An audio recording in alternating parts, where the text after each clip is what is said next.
So now, yes, sir. So now what we're going to do, we're going to look at which perspectives are more valid than the others. And we're going to start with which perspectives are wrong.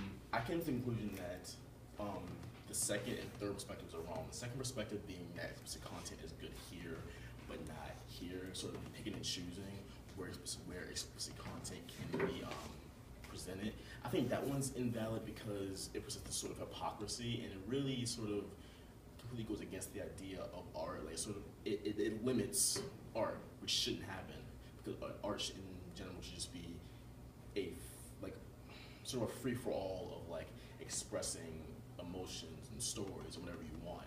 And the idea in perspective two, which is that okay, it's okay to show someone dying violently in a movie, as opposed to someone dying violently in a video game, that limits the video game, which shouldn't happen. And that sort of hypocrisy is why that particular part would be invalid. And then you have perspective three, which is invalid, saying that explicit content in every right should just like be purged from entertainment, and any sort of entertainment that would show explicit content, such as violence or sex or drugs or anything like that, should be censored or just completely destroyed, which again, even further in a more extreme way, sort of goes against what the idea of art is. Like art shouldn't be censored like that.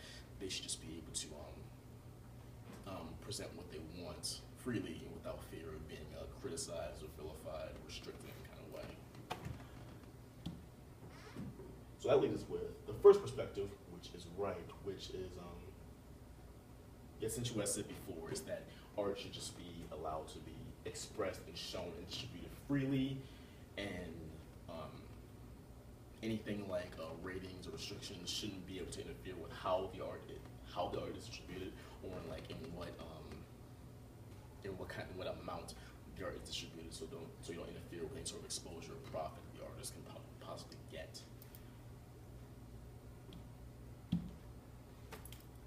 So that brings us to basically my answer and my conclusion to the question.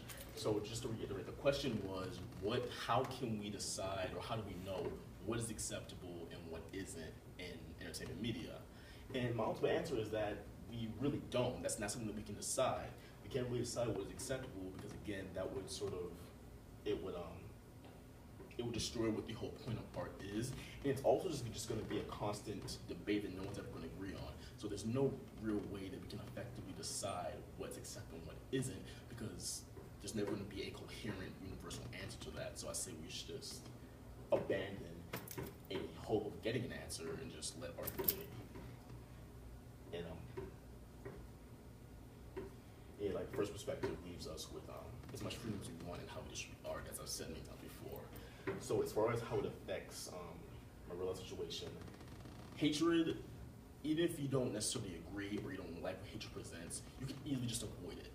You should just don't concern yourself with it, don't involve yourself with it, and like if it makes you unhappy, it makes you upset, and you don't want your kids to be exposed to something like that, just avoid it altogether. But hatred should be allowed. Hatred should be left alone. It should be allowed to be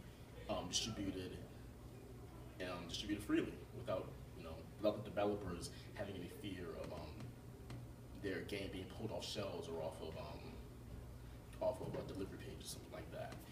And ultimately, this should be the case for all art. It should just like something like the ESRB or the MPAA, which is the organization that rates movies and stuff.